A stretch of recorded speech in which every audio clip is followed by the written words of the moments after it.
Tout le monde entra donc à nouveau dans la maison et reprit place dans la salle à manger pendant qu'Olena préparait thé et café. « Savez-vous, chère Lydie, pourquoi les bêtises de Cambrai s'appellent ainsi ?» demanda Charles. Sans attendre de réponse, il enchaîna. « C'est parce qu'elles sont le résultat d'un accident. Un jeune homme, apprenti chez un confiseur de la ville, avait malencontreusement laissé tomber de la menthe en préparant des berlingots. Pour blanchir la pâte et dissimuler ainsi sa maladresse, il l'avait étirée tant et plus.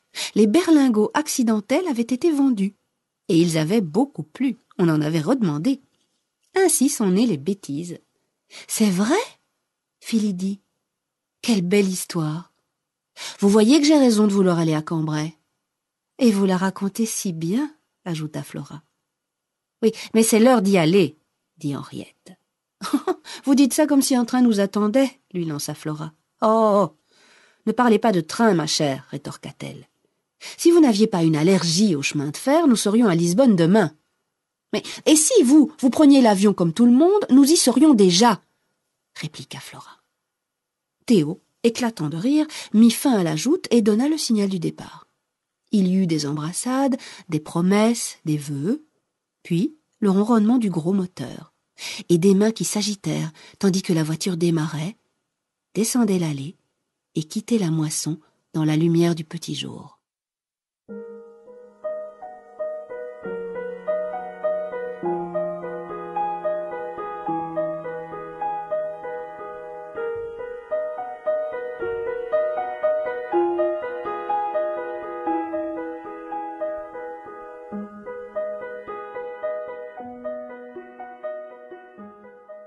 Au volant, Olena souriait, mais elle n'en menait pas large.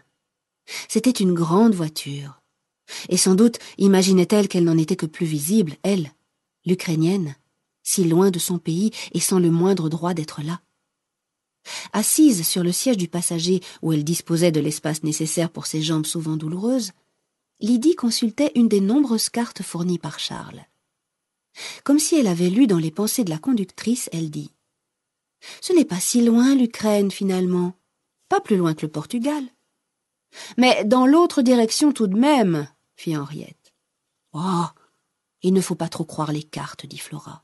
« Le monde ne ressemble pas à ça, croyez-moi, j'ai voyagé. »« Vous avez raison, Madame Flora, » dit timidement Olena. « Les cartes, ça ne dit pas toujours la vérité. »« Tant que j'y pense, » dit soudain Henriette à Olena, « je propose que vous arrêtiez de m'appeler Madame. Je m'appelle Henriette. Ça suffit amplement. » Les deux autres s'associèrent aussitôt à cette proposition, et Olena l'accepta d'un sourire. Son œil ne quittait pas la route, guettant les panneaux qui signalaient la direction de Cambrai. 40 kilomètres, ce n'était rien. Mais chacune des passagères aurait pu le dire à sa manière. Les premiers pas donnent l'allure et le ton du voyage. Le moteur tournait rond, et son bruit rassurant couvrait sans peine le battement des cœurs, accéléré par un mélange variable de joie enfantine, d'excitation, d'appréhension et de stress. « Qui a la liste des hôtels de Cologne ?» demanda soudain Henriette. « Quelle liste ?» fit Lydie. « Mais celle que Charles a préparée pour nous. » Olena prit dans sa poche une grande enveloppe brune pliée en deux, et elle la tendit à Lydie. Pour Flora, Henriette et Lydie, au bon soin d'Olena, y était-il inscrit à la main. « Je l'ouvre ?» demanda Lydie. « C'est l'écriture de Charles, fit Henriette. Donnez-la à Flora. » Et Flora ouvrit l'enveloppe.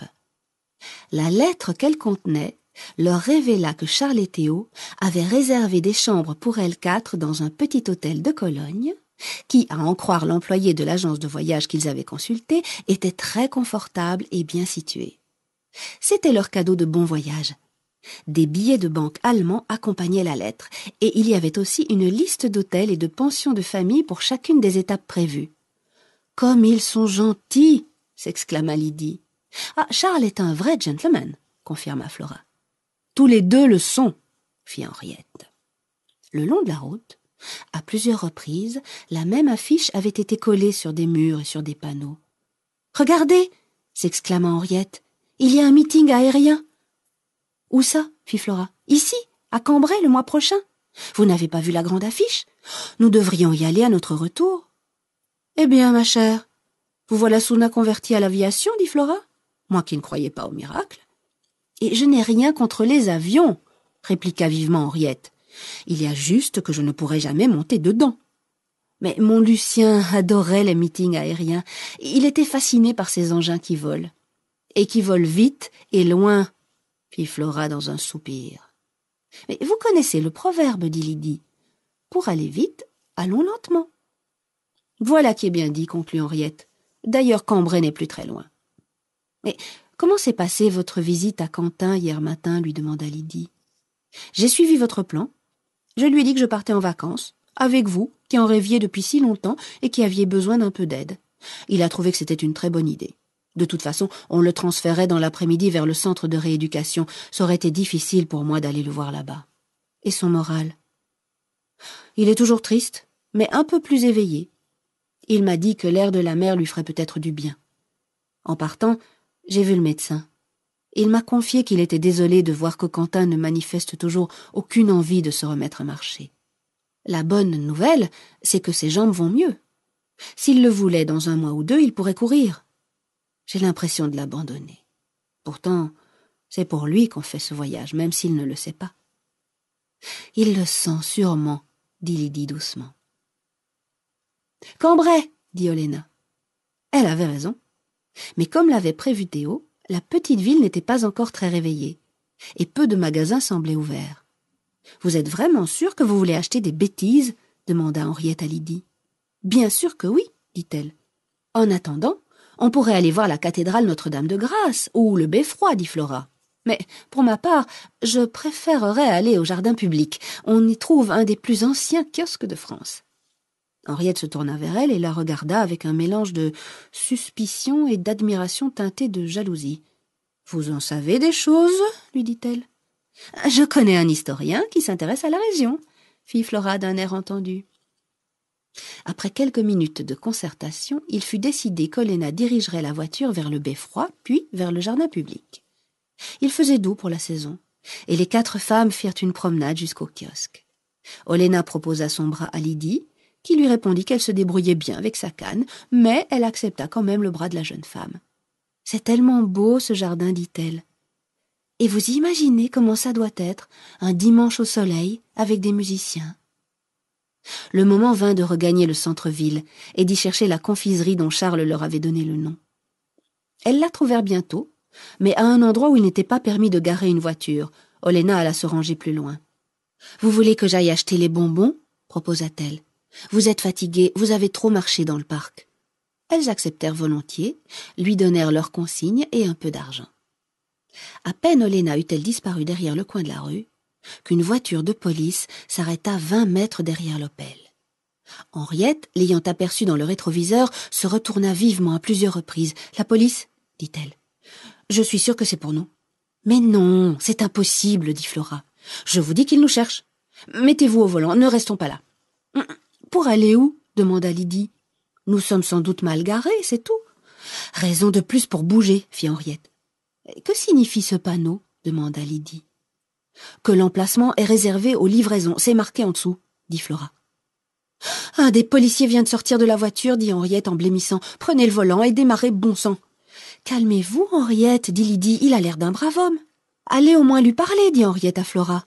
« Vous étiez danseuse, vous savez certainement comment vous y prendre avec les hommes. »« Ah, sans doute mieux qu'une petite mercière, en effet. Vous ne deviez pas en voir souvent dans votre boutique. »« On dirait qu'il vient vers nous » fit remarquer Lydie d'une petite voix. « N'en rajoutez pas, » dit Flora. « Si vous n'aviez pas eu l'idée stupide d'acheter des confiseries, nous serions déjà loin. »« Mais traverser Cambrai sans goûter les bêtises me semblait vraiment triste, » répondit-elle. « D'ailleurs, nous sommes venus pour ça. »« En attendant, » dit Henriette, « nous avons parcouru à peine quelques kilomètres et nous voilà à la merci d'un policier intrigué par 3 vieilles dames abandonnées dans une voiture et qui pourrait bien nous renvoyer illico d'où nous venons. Ou pire. »« Arrêtez de dramatiser, Henriette !» fit Flora. « C'est vous, une professionnelle du drame, qui osez me dire ça? Regardez vos mains. Elles tremblent. » « Oui, elles tremblent, de l'envie de vous coller 5 doigts dans la figure pour vous remettre les idées en place, ma chère. »« Ça y est, vous allez nous rejouer l'acte 2. » Lydie tout ça, et tout ça encore. « La voiture de police vient de partir, dit-elle, et je vois Oléna qui arrive. » Véronique Biefno et Francis Danemark. La route des coquelicots.